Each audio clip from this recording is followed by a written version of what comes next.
Greetings, fellow Bible readers. Welcome to week 33 of our Bible read-through. This week, we continue our way through the book of Jeremiah. And as we do so, we are going to see that there are kind of three themes that weave together throughout the readings for this week. The first theme is the theme of violations of the first commandment, looking for other false gods instead of the true God, and how really all of the other sins of those people of Israel tied back to their rejection of God and their embrace of false gods.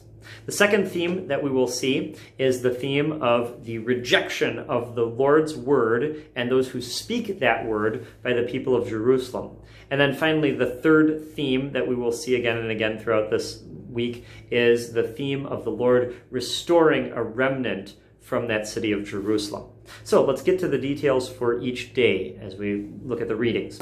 On day 1, as we look at chapters 11 through 13, we see very much an emphasis on the rebellion of those people of Jerusalem against the first commandment. However, what's really noteworthy about the first day is the question that Jeremiah asks in chapter 12 about why the Lord seems to allow people who are wicked and rebels against him to prosper and do well in this life. Maybe that's a question that you've wrestled with at one point or another. So worthwhile to just pause and to really pay attention to how God answers that question from Jeremiah.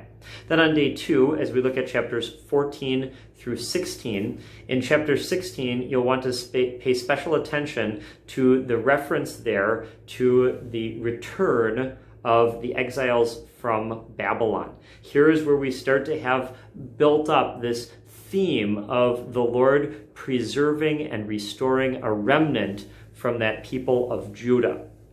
Then on day 3, as we look at chapters 17 through chapter 20, verse 6, as we look at those chapters, you may notice that there's an emphasis in that reading on the Sabbath day and how the Israelites had rejected the Sabbath day. And that was a big deal because it was on the Sabbath when those Israelites would gather for worship, for the hearing of God's word. And so that's why it was very significant that they had violated that Sabbath day.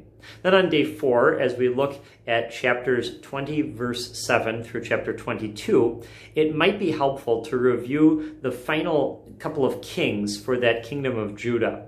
And the reason for that is because the book of Jeremiah is not written in chronological order. It kind of jumps around and records prophecies and events from different reigns of different kings from those final years of the kingdom of Judah.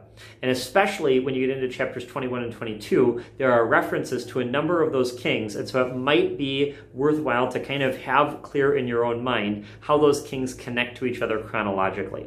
So the first one of those kings is a guy by the name of Josiah. And Josiah is the last good king for that nation of Judah.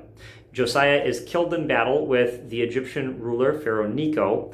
And after Josiah, you get Jehoahaz, who is the one who is captured by Pharaoh Necho and carried off into Egypt. Then after Jehoahaz, you have Jehoiakim, who dies before Nebuchadnezzar arrives at the city of Jerusalem. And Jehoiachin is the one who takes over from Jehoiakim. And Jehoiachin is actually captured by King Nebuchadnezzar, carried off into exile in Babylon, but he is later released by one of Nebuchadnezzar's descendants. And then finally, you get Zedekiah, who is the last king of Jerusalem, and he is the one who is captured by King Nebuchadnezzar. He has his eyes put out and then is carried away in chains to Babylon. On day 5, as we look at chapters 23 through 25 of Jeremiah, you'll want to notice in chapter 23 how God lays out the signs for identifying a false prophet. In particular, the way you can tell a false prophet is someone who goes against God's word. God is going to be consistent with what he has to say. And so if somebody comes along and preaches something that is different from what God has said, that person cannot be a messenger from the Lord. And that not only was true in Jeremiah's day, but it also is still true today. And so a good thing for us to remember when we evaluate people who preach God's word, we always go back to that scriptures to determine whether they are really speaking on God's behalf and are a faithful messenger for the Lord. Then on day 6, as we look at chapters 26 through 28, in this section, you will want to really notice how we have an example of what life can be like when government is against God's people. We see how Jeremiah is treated under some kings who were very much opposed to the Lord and his word. And that's a good reminder for us of what life can be like and could be potentially be like for us living under a government that would choose to reject God entirely and actually actively oppose his word.